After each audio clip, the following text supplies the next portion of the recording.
Who was the man behind the world's most famous image? He loathed capitalism, yet he became one of its most successful products. Before we continue, subscribe to the channel to help us reach our goal of 1,000 subscribers and motivate us to bring you even more historical content. He dreamed of a new, selfless socialist man, but his face sells for millions of dollars. This is the story of how an idealistic doctor became a ruthless revolutionary and, after his death, a brand. Our story does not begin in the jungles of Bolivia or on the barricades of Cuba. It starts on June 14, 1928, in the welcoming Argentine city of Rosario. On that day, Ernesto Guevara Lynch and Celia de la Serna Illosa welcomed their first child, whom they named Ernesto. By birth, he belonged to the Argentine aristocracy. The blood of Spanish grandees and even the last viceroy of Peru ran through his veins. But his family was what is known as impoverished aristocrats.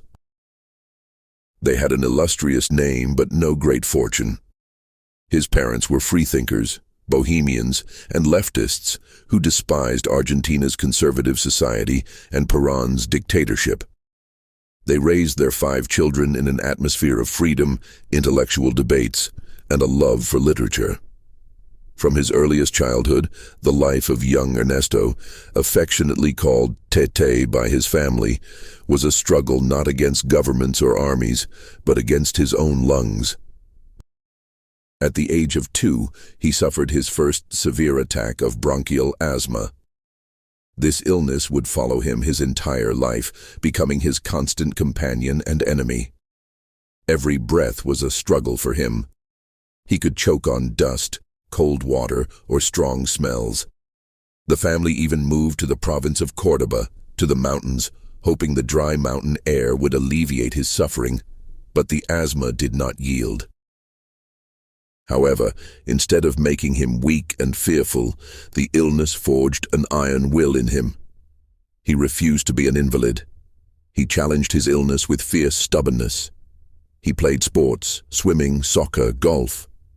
But his true passion became rugby, a violent contact sport, completely contraindicated for an asthmatic. He played as a forward and often had to run to the sideline to use his inhaler before returning to the game. His teammates nicknamed him Fuser, short for Furibundo Serna, meaning the furious Serna, for his aggressive and fearless playing style.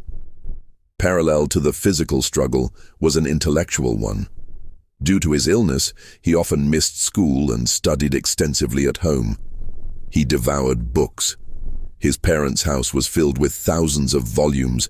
He read everything from the adventure novels of Jules Verne and Alexandre Dumas to the classic poetry of Baudelaire and Neruda.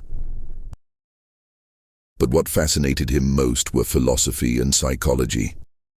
He studied the works of Freud and later, at a more mature age, discovered Marx, Engels, and Lenin. He was not yet a communist, but he was already a rebel against his own body, against the conventions of his class, against the injustice he had then only read about in books. He was not yet Che. He was simply Ernesto, a young medical student from an aristocratic family who was suffocating not only from asthma, but also from the stifling atmosphere of bourgeois society. And soon, he would take the first step that would change his life forever and trigger a chain reaction that would resonate throughout the world. He would get on a motorcycle. In late 1951, 23-year-old Ernesto Guevara and his friend Alberto Granado, a 29-year-old biochemist, decided to make their dream a reality. They wanted to cross all of Latin America from south to north. Their mode of transport was an old, barely functioning Norton 500 motorcycle, which they ironically named La Poderosa II, the Mighty Two. Their plan was simple and romantic: to see the world, have adventures, and perhaps find work in Venezuela. They had no political objective. It was a journey for the sake of traveling. They packed their modest belongings, took their puppy, and set off on a trip that was supposed to last a few months, but ended up taking almost 9. At first, everything was just as they had dreamed, a fun adventure for 2 young men. They traveled the Argentine plains, flirted with girls, and spent the night wherever they could, often pretending to be famous doctors to get free food and lodging. But the further north they went, the more their youthful adventure transformed into something different, into a harsh and painful lesson in reality. The images from the books Ernesto had read in the comfort of his parents' home began to come to life before his eyes. In Chile, he saw real blatant exploitation for the first time. They visited the Chuquicamata copper mine, owned by an American company. He saw the faces of the miners, black with dust and exhaustion. He heard their stories of inhuman working conditions, miserable wages, and how their health and lives were worthless in the eyes of the foreign owners. Then came Peru. They climbed into the Andes to the heart of the ancient Inca Empire. And there, among the majestic ruins, they saw the descendants of the great civilization, silent, oppressed indigenous people living in incredible poverty, as if time had stopped for them 500 years ago. Ernesto, descended from the Spanish conquistadors, suddenly felt a burning shame for his ancestors. He began to identify not with the conquerors, but with the conquered. But the strongest impression, the one that definitively changed him, awaited him at the San Pablo leper colony in the Peruvian Amazon. It was a colony for leprosy patients, isolated from the world by a river. The doctors and staff lived on one bank, and the patients, considered contagious and untouchable, on the other. Ernesto and Alberto, both doctors, spent several weeks there volunteering and did something unheard of. They refused to wear gloves, shook hands with the lepers, hugged them, and played soccer with them. They did not see them as lepers, but as people. On his 24th birthday, Ernesto did something symbolic. At night, suffering from an asthma attack, he threw himself into the waters of the Amazon and swam to the other side to celebrate his birthday with the patients instead of with the staff. This swim across the river that separated 2 worlds became a metaphor for his entire future life. He would always be swimming across the rivers that separated people. When Ernesto returned to Buenos Aires 9 months later, he was a different person. The young romantic in search of adventure had died somewhere on the dusty roads of Latin America. In his place, someone new was born, someone who saw injustice not in books, but in the eyes of living people. He returned to finish his medical degree, but he already knew he would not be treating individual people. He wanted to treat the entire continent, and for that, he needed not a scalpel or a stethoscope, but something much more radical. His first journey was over, but his most important journey was just beginning, and it would lead him to a country where a small group of idealists would try to challenge the almighty American empire, Guatemala. After his first trip, the world was no longer the same for Ernesto Guevara. He returned to Buenos Aires to get his medical degree in 1953. He passed 14 exams in a few months, but he didn't even stay for the graduation ceremony. The papers certifying his profession no longer interested him. A new plan was already maturing in his head, a second journey through Latin America. But this time it was not a simple, youthful adventure. This time he had a goal. He wanted to see with his own eyes the hotbeds of political change he had read so much about. His path led north through Bolivia, Peru, and Ecuador. And the final point of this journey was to be the country that the entire continent was then talking about, Guatemala. At the end of 1953, he arrived in Guatemala and found himself at the epicenter of the revolution. It was not the revolution we imagine, with shots and barricades. It was a peaceful and democratic revolution. The country was governed by the legitimately elected president, Jacobo Árbenz Guzmán.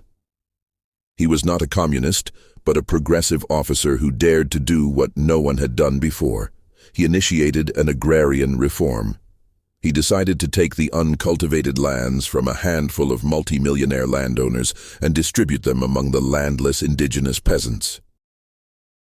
But in Guatemala, there was one landowner who was bigger than all the others combined, and it was not a family, but a corporation, the American company United Fruit Company. They called it El Pulpo, the octopus, because its tentacles had infiltrated every area of the country's life. It owned huge banana plantations, railways, ports, and most importantly, politicians in Washington. The Dulles brothers, one of whom was the U.S. Secretary of State and the other the director of the CIA, were closely linked to this company. And when President Árbenz decided to expropriate part of United Fruit's fallow lands, paying compensation for them at the price the company itself indicated in its tax returns, the corporation was enraged. It used all its contacts in Washington to destroy the small rebellious government. Ernesto, or Che, as they began to call him here because of his Argentine habit of constantly using that word, immersed himself completely in that environment. He was poor, earned a living with odd jobs, but he was happy. He found himself surrounded by people like him, political emigrants from all over Latin America, poets, writers, revolutionaries. They spent hours discussing the future of the continent in cheap cafes. There he met his first wife, the Peruvian Marxist revolutionary Hilda Gardea. It was she who deepened his knowledge of Marxism and introduced him to the Cuban emigrants, supporters of a young lawyer who had recently led the failed assault on the Moncada barracks. The lawyer's name was Fidel Castro. Che watched the Guatemalan Revolution with enthusiasm and hope. He saw how the peasants obtained their lands for the first time in their lives. He believed that peaceful changes were possible. But he did not yet know that while he was dreaming, the death sentence for Guatemalan democracy had already been signed in Washington. The CIA initiated a secret operation codenamed PB Success. Its goal was to overthrow the Árbenz government. The dreams of Che and all of Guatemala were about to crash against the cruel reality, and he would remember this lesson for the rest of his life. In June 1954, the sky over Guatemala darkened. The CIA operation entered its decisive phase. From neighboring Honduras, the so-called Liberation Army, under the command of Colonel Castillo Armas, invaded the country's territory. This army consisted of only a few hundred mercenaries, but it was supported by the full power of the American propaganda machine. The radio station La Voz de la Liberación, the Voice of Liberation, broadcasting from Honduran territory, transmitted disinformation 24 hours a day, creating the impression that the entire country was in revolt. But the main weapon was not the mercenaries or the radio. The main weapon was the planes. Several old bombers piloted by Americans began to carry out attacks on the capital, Guatemala City. The target was not military installations, the target was to sow panic, and they succeeded. President Árbenz was trapped. He believed that the army would remain faithful to its oath and defend the democratically elected government.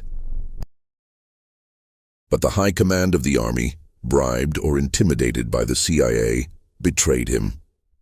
Árbenz refused until the last moment to distribute weapons among the workers and peasant militias who were willing to fight for him. He feared unleashing a full-scale civil war. He trusted in justice, in international law, in the UN. He was still playing by the rules, but his opponents were playing without rules. Che was furious. He saw the revolution he had so believed in collapsing before his eyes. He saw the government's impotence and the army's cowardice. He roamed the city trying to enlist in the popular militias, but they did not exist. He tried to organize resistance, but it was too late. 9 days after the invasion began, it was all over. On June 27, 1954, Jacobo Árbenz resigned and left the country. The dictator Castillo Armas came to power. Guatemala's democratic spring ended before it began. The consequences were terrible. the agrarian reform was repealed. The lands were returned to the United Fruit Company. Mass repressions began. Thousands of people were arrested, tortured, or killed. Che found himself in danger. His name was on the lists of communists and subversive elements to be eliminated. He was forced to seek refuge in the embassy of his native Argentina. He spent several weeks there until he got the documents to leave the country. He had lost everything: his faith in peaceful change, his friends. But he gained something much more important. He gained conviction. Guatemala taught him the hardest and most important lesson of his life. You cannot make a revolution with white gloves. Force can only be fought with force. The rifles of imperialism can only be resisted with a rifle in hand. Social reforms, no matter how just, are doomed to failure if they are not defended by an armed populace. He learned this lesson for life. Dejected but not defeated, he left Guatemala. His path led him to Mexico, which at that time was the main refuge for political exiles from all over Latin America. And it was there, in Mexico, that an encounter awaited him that would turn him from a theorist into a soldier. The meeting with a man named Fidel Castro. In September 1954, Che arrived in Mexico. He was dejected, but not defeated. The Guatemalan experience had burned away the remnants of his naivety and turned his quiet anger against injustice into a cold, calculating fury. In the huge, noisy Mexico City, he was a nobody. He worked as a street photographer, sold books, and did odd jobs in a hospital. He barely made ends meet, but intellectually, he was in his prime. He immersed himself in Marxist literature, studied military theory, and prepared himself. He didn't know for what yet, but he felt his time was coming. And that moment came one night in July 1955. An acquaintance from Guatemala, a young Cuban named Raúl Castro, invited him to meet his older brother. The brother's name was Fidel. He had just been released from a Cuban prison after an amnesty and was now gathering a group of supporters in Mexico to return to Cuba and overthrow the dictator Fulgencio Batista. The meeting took place in a clandestine apartment. Fidel, 28, and Che, 27, talked all night. It was a meeting of two opposite poles that perfectly complemented each other. Fidel was a volcano, tall, charismatic, a tireless speaker who radiated absolute confidence in his victory. He was a man of action, a nationalist who spoke of freedom, justice, and dignity for Cuba. Che was the opposite, reserved, sarcastic, analytical.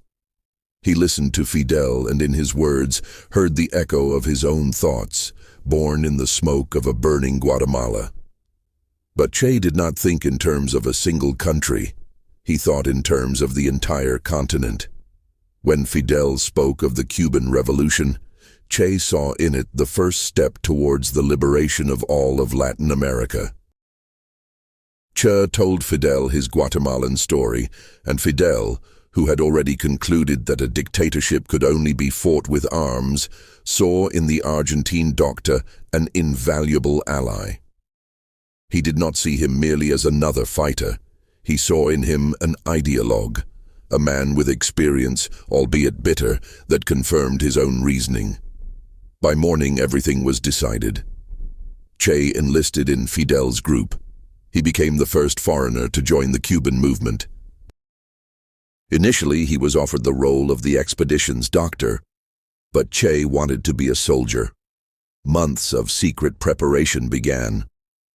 At a ranch outside Mexico City, a handful of Cuban emigrants, under the guidance of the Spanish Civil War veteran General Alberto Bayo, learned the basics of guerrilla warfare.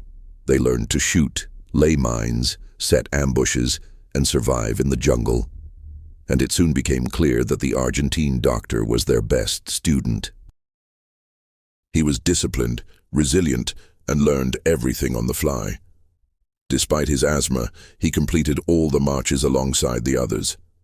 His authority among the fighters grew day by day. It was then that the nickname Che definitively stuck, now having become his nom de guerre. By the fall of 1956, the preparations were complete. They raised some money, bought weapons, and an old, leaky yacht called Grandma. The plan was insane. 82 people armed with rifles were to cross the Gulf of Mexico, land in Cuba, and start a revolution. It was a pure adventure, a suicide mission. They had almost no chance. But on November 25, 1956, under the cover of night, the overloaded Grandma set sail from the Mexican coast. They were sailing towards their destiny. For most of them, it was a one-way trip, but for Che, it was the only possible path, the path from words to deeds. The journey on the Grandma was hell. The yacht, designed for 12 people, barely stayed afloat with the weight of 82 fighters, weapons, and provisions. Almost immediately, a storm hit them. Everyone except Che suffered from seasickness. Accustomed to asthma attacks, he stoically endured the rocking of the sea. But after a few days, his medicine ran out, and he began to suffocate. The boat was taking on water, the engines were failing, and they went off course. According to the plan, they were supposed to land in Cuba on November 30th, the day their supporters in the city of Santiago de Cuba were to start the rebellion, but they were late. On December 2nd, 1956, 2 days late, the Grandma ran aground in a swampy area near the coast of Oriente province. The landing turned into chaos. They had to abandon most of their equipment and wade through dense mangroves, waist-deep in mud. They were exhausted, hungry and disoriented, and Batista's army already knew of their arrival. The rebellion in Santiago was suppressed, and all forces were dedicated to finding the landed rebels. 3 days after the landing, at a place called Alegria de Pio, they were caught. The troop was surrounded and attacked by government forces. It was not a battle, but a massacre. The rebels, inexperienced and poorly armed, were an easy target. More than half of them were killed or captured on the spot, the rest scattered in panic. The revolution seemed to be over before it began. It was in this battle, under a hail of bullets, that the Dr. Ernesto Guevara definitively died, and the commander Che was born. At one point in the battle, he found himself facing a choice. Beside him was a box of medicine and a box of ammunition. He could only take one, and he, a doctor without hesitation, chose the ammunition. That was his Rubicon. At that moment, he ceased to be a healer of bodies. He began to bring death in the name of healing the nation. He was wounded in the neck, but continued to fire until he received the order to retreat. After the defeat, the remnants of the group tried to reach the Sierra Maestra mountains in small groups, which were to become their refuge. These were days of desperation. They wandered through unfamiliar terrain, pursued by the army, without food or water. Of the 82 people who set sail from Mexico, fewer than 20 reached the mountains: Fidel, Raúl, Che. Their group had become a handful of armed ghosts with a few shotguns. Any sensible person in their place would have surrendered, but they were not sensible. They were fanatics. Despite the catastrophic losses, Fidel's determination was unshakable. For him, the fight was just beginning. It sounded like madness, but it was a madness that changed history. In the Sierra Maestra Mountains, surrounded on all sides by the army, those few men began their war. They were David against Goliath, but they had something Batista's army did not have: the support of the peasants. And they had Che, a man who would soon prove that he was not only the best student of guerrilla warfare, but also its most ruthless and effective practitioner. The war had only just begun. The first months in the Sierra Maestra Mountains were a time of survival. The handful of insurgents pursued by the army, were constantly on the move, avoiding combat and trying to establish contact with the local population. And here, Che proved to be indispensable. He was not only a doctor who treated his wounded comrades and the local peasants, but also an ideologue, a teacher, and the strictest guardian of discipline. His reputation grew. He was demanding of others, but above all of himself. Despite the violent asthma attacks that tormented him in the humid mountain climate, he never complained and was always on the front line. He quickly understood that the key to winning the guerrilla war was not just weapons, but also the hearts and minds of the people. The insurgents helped the peasants harvest their crops, taught their children to read and write, and provided them with medical assistance. Unlike Batista's soldiers, who robbed and terrorized the local population, the insurgents paid for food and severely punished looting. Soon, the peasants stopped seeing them as bandits and began to consider them their defenders. They became their eyes and ears, providing them with food and information, and their sons began to enlist in the ranks of the insurgent army. Gradually, the troop grew. The first successful attacks on small military posts provided them with much-needed weapons and ammunition. And in these battles, Che proved to be a cool and talented commander. Fidel, seeing his successes, in July 1957 awarded him the rank of Comandante, the highest in the rebel army. Che was the first to receive this rank after Fidel himself. He was entrusted with the command of a second independent column of the rebel army. But along with his reputation as a hero, his other darker fame also grew. The fame of a ruthless executioner. Che was obsessed with discipline. He believed that in the conditions of guerrilla warfare, any manifestation of cowardice, disobedience, or betrayal had to be punished with death, and he carried out the sentence without hesitation. One of the first he had shot was the peasant Eutimio Guevara, one of his guides, who was discovered to have ties to the army and intended to reveal their location. In his diary, Che coldly described how he shot the traitor in the right temple with a .32 caliber pistol. He felt no remorse. He believed it was a cruel necessity that would save the lives of others. He created a veritable military dictatorship in his group. He implemented a very strict, dry law, punishing drunkenness with the death penalty. He was relentless with those who showed weakness. His men feared and respected him. He was a father, teacher, and judge to them, all in one. He taught them not only to fight, but also to read and write. In his camp, he organized a school and a library. He believed that a revolutionary should not only be a soldier, but also an intellectual. In the spring of 1958, the rebel army controlled a significant part of the Sierra Maestra. Batista understood that this was not a handful of bandits, but a serious threat, and he decided to put an end to it once and for all. In the summer of 1958, he launched a large-scale offensive against the mountains, Operation Verano, sending an army of 12,000 men with tanks, artillery, and aviation against several hundred guerrillas. It seemed the insurgents had no chance, but it was precisely at that moment that Che and his comrades had to prove that their theory of guerrilla warfare worked in practice, and that will and knowledge of the terrain can overcome brute force. In the summer of 1958, the mountains of the Sierra Maestra trembled. Operation Verano had begun. 12,000 regular army soldiers, trained by American advisors and armed to the teeth, entered the mountains to finish off a handful of rebels. Batista's generals were sure it would be a walk in the park.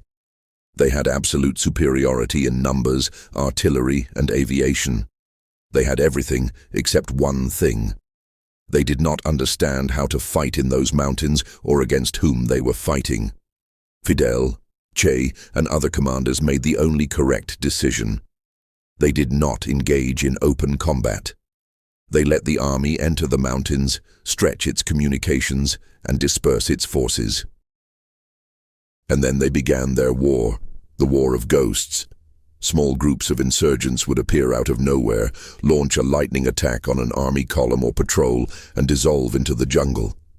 They placed mines on the trails and set ambushes in the narrow gorges. Every stone, every tree fought on their side. The peasants were their informants, warning them of every move the soldiers made. Che and his fourth column were at the center of this battle. He proved to be a brilliant strategist. He thought like a chess player, anticipating the enemy's moves several steps ahead.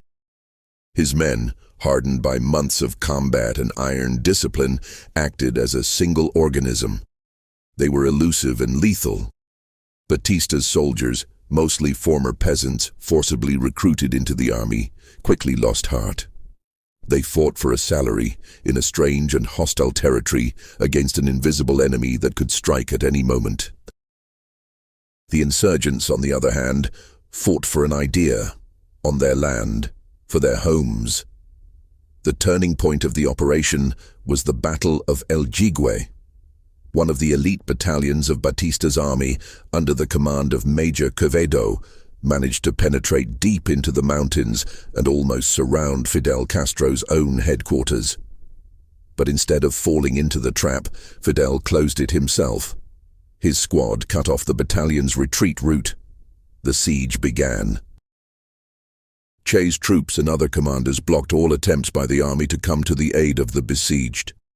For several weeks, Quevedo's battalion remained surrounded. They were running out of food, water, and ammunition. Demoralization was total. In the end, Major Quevedo was forced to capitulate. It was not just a military victory, it was a triumph of psychology. The insurgents captured hundreds of prisoners and a large quantity of modern weapons, including machine guns and mortars.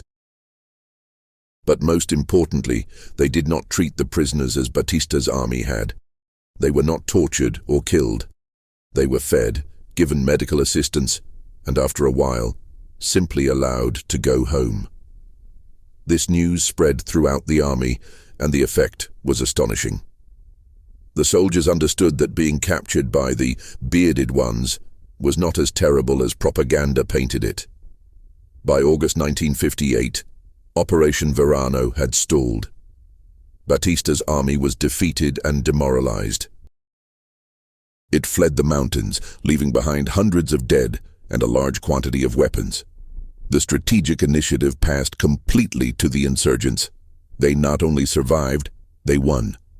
Now they were no longer a handful of guerrillas, but a real army hardened in 1,000 battles and ready for the attack. The time had come to come down from the mountains. Fidel gave a new order. He ordered his two best commanders, Che Guevara and Camilo Cienfuegos, to lead their columns westward to the central provinces of Cuba, to split the island in two and begin the assault on the cities. File 1. The most audacious and famous stage of the guerrilla war was about to begin. At the end of August 1958, the most legendary campaign of the Cuban Revolution began. The two columns under the command of Che and Camilo Cienfuegos left the protective shadow of the Sierra Maestra Mountains and headed west. Their goal was to cross the entire country, reach the central province of Las Villas, and ignite the flame of rebellion there. It was a forced march of 600 kilometers through enemy territory, a forced march that, according to military theory, was considered impossible. They left the mountains, their home, their fortress, and came out onto the plain. The province of Camagüey was a hell for guerrillas. There were no mountains or forests, only endless fields of sugarcane and pastures that could be seen from the air for tens of kilometers. Batista's army knew of their advance. Planes constantly flew overhead, looking for any shadow, any movement. They had to move only at night, submerged in mud, and hide during the day in the sparse thickets, suffering from the heat and hordes of mosquitoes. It was not a march. It was torture. Soon they ran out of food. The soldiers, hardened in 1,000 battles, became walking skeletons. Their daily ration consisted of a salted cracker and a sip of water. They ate green fruit and drank stagnant water from the swamps. Sometimes they managed to kill a skinny cow, and then it was a feast. They could not make fires, so as not to give themselves away, and ate the meat raw. Their boots fell apart. Their feet were covered with fungus and non-healing ulcers. Their clothes turned to rags. But the physical suffering was nothing compared to the psychological pressure. They were trapped in enemy territory, and death could come at any moment, from the sky or from the nearest bush. Many could not stand it, deserted, tried to surrender. And here again, Che's iron will was manifested. He was implacable. Anyone who showed weakness or spoke of surrendering, he declared a traitor. He understood that only the fear of being shot could prevent people from panicking and the group from disintegrating. He himself suffered, perhaps more than anyone. Asthma suffocated him every night. Sometimes he was so weak that they had to carry him on a stretcher. But he never allowed himself to show weakness. He was always an example of strength.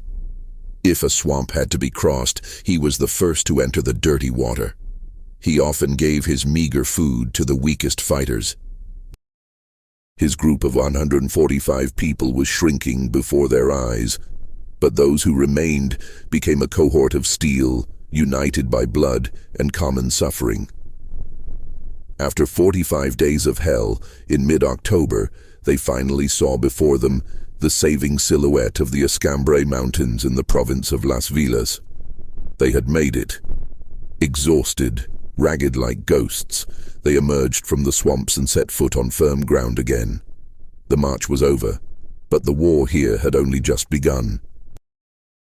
Unlike the Sierra Maestra, other anti-Batista groups that did not recognize Fidel Castro's leadership were already operating in these mountains.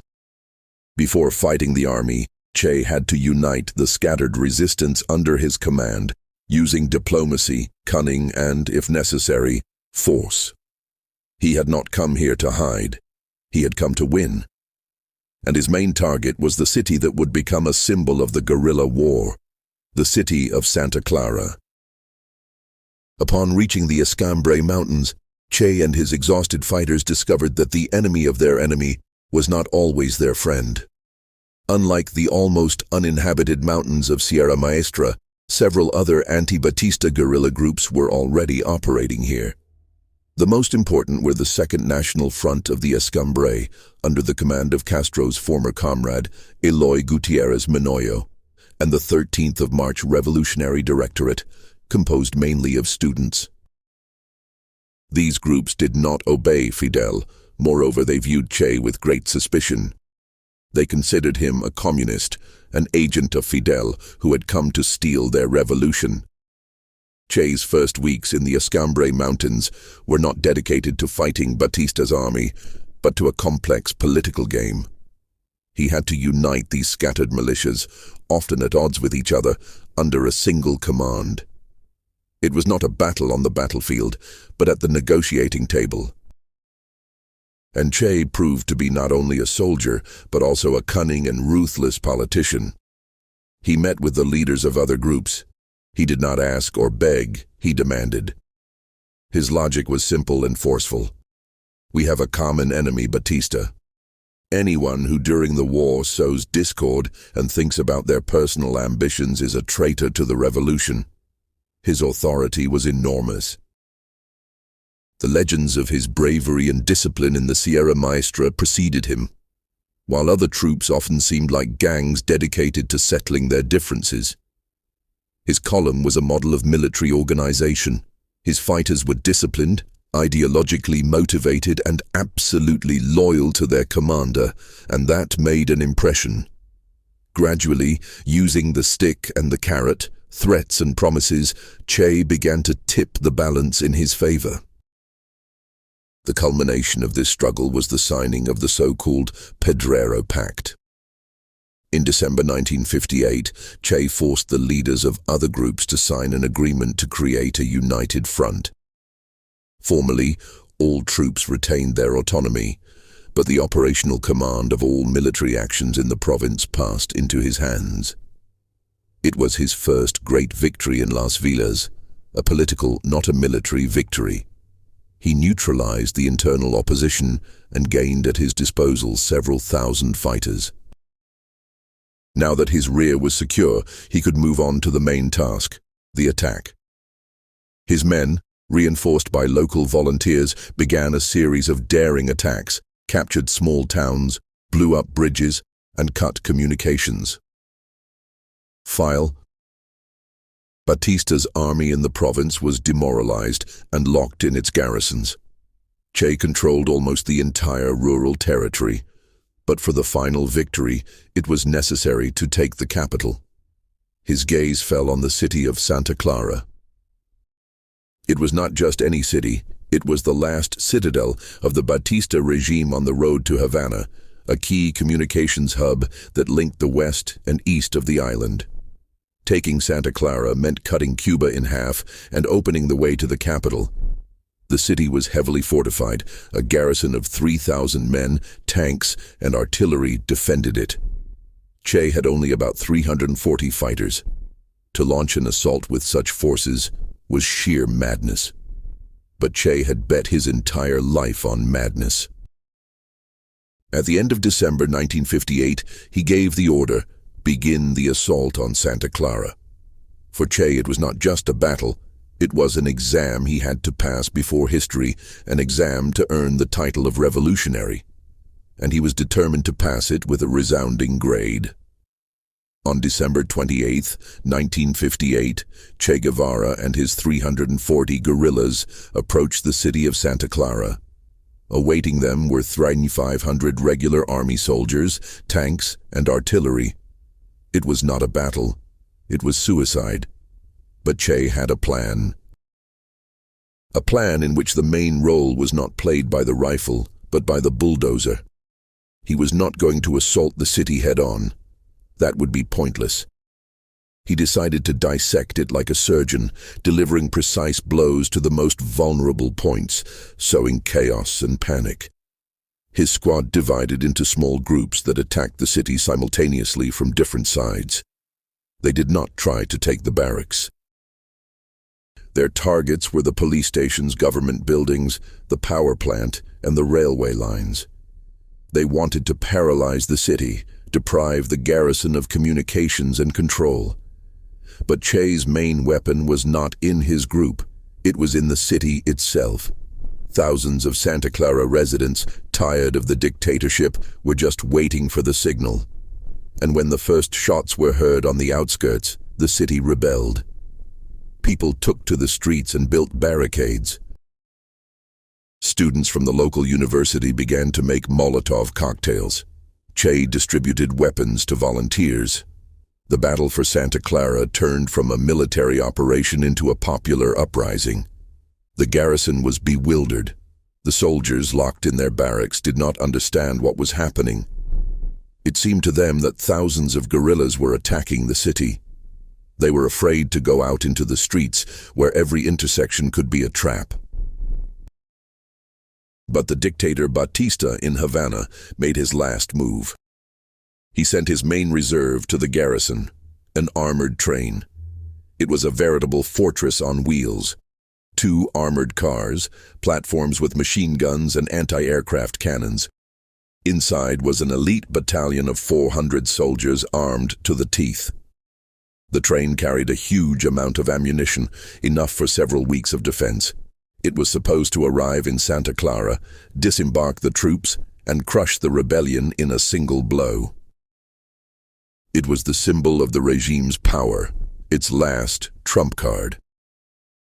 Che knew about the train and knew that if that train reached the city center, it would all be over. He had no anti-tank weapons to stop it, but he had ingenuity and he had the faculty of agricultural engineering of the local university. At night, while the army awaited the train's arrival, several of Che's fighters infiltrated the university grounds under the cover of darkness. They started a bulldozer, and with its help carried out a sabotage action that was brilliant in its simplicity. They did not blow up the bridge. They simply tore up about 30 meters of railway tracks on a hill known as Capiro, just outside the city. The next day, December 29th, the armored train, advancing confidently towards the city, derailed at full speed. The cars tilted and some overturned. The fortress on wheels became a trap. The soldiers were trapped inside steel boxes. Che's guerrillas, who had taken up positions on the hill, immediately opened fire, but the bullets could not penetrate the armor. Then the Molotov cocktails came into play. The bottles with the flammable mixture flew towards the windows. The cars began to burn from the inside. Soon, white smoke came out of them. The soldiers, suffocating from the heat and smoke, began to run out, throwing down their weapons and raising their hands. Within a few hours, the entire elite battalion surrendered. The fall of the armored train was not just a military victory. It was the death sentence for the Batista regime. The news that an impregnable fortress had been taken by a handful of guerrillas with the help of a bulldozer and bottles of gasoline spread throughout the city and the country. The will of the Santa Clara garrison to resist was broken. They understood that they were not just fighting against bandits, but against a people who supported a brilliant and ruthless commander. In Havana, in his palace, the dictator Fulgencio Batista listened with an ashen face to the reports coming from Santa Clara. He understood that the game was over. On New Year's Eve, while Cuba was preparing to celebrate, the dictator was preparing to flee.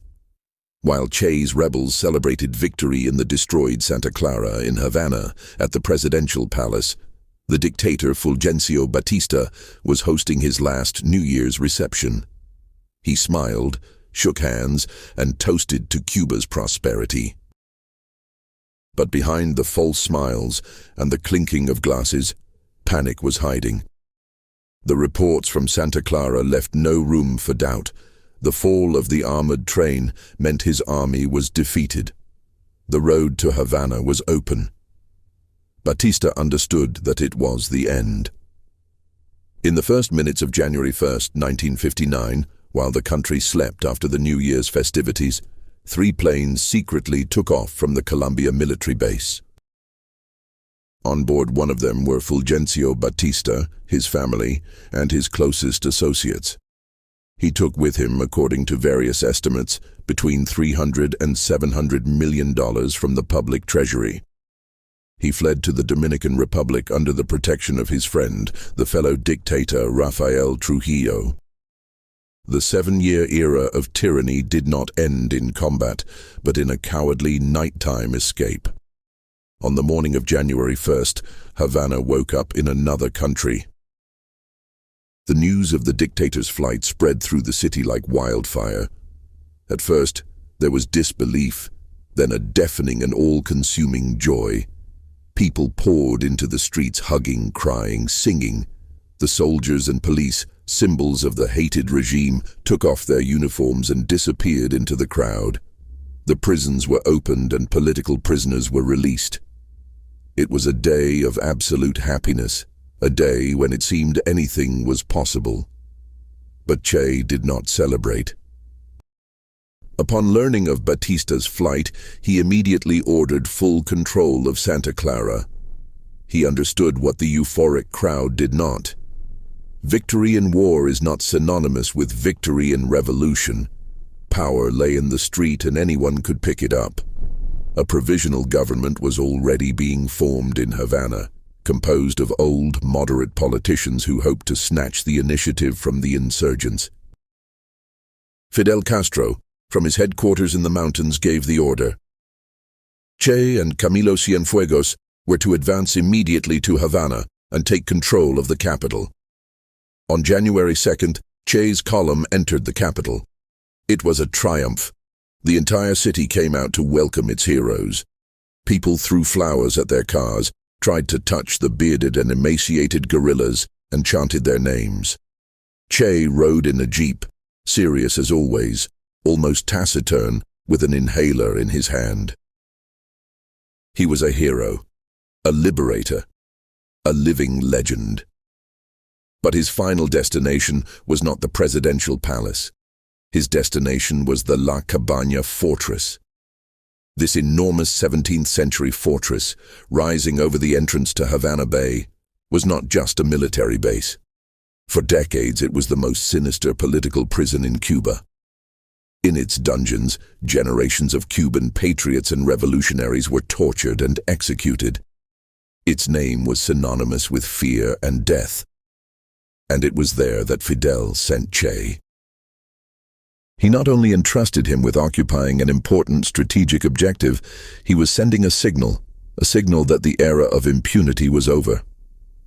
Che, the liberator, entered the gates of La Cabaña not as a prisoner, but as its new master. The doctor who had become a soldier now became a jailer and a judge. The revolution had triumphed. Now the reckoning began. If you were impacted by this first part of Che's story, don't miss the second, where we will reveal the secrets of his time in power and his tragic end. Click like, comment on what you thought, and subscribe so you don't miss it.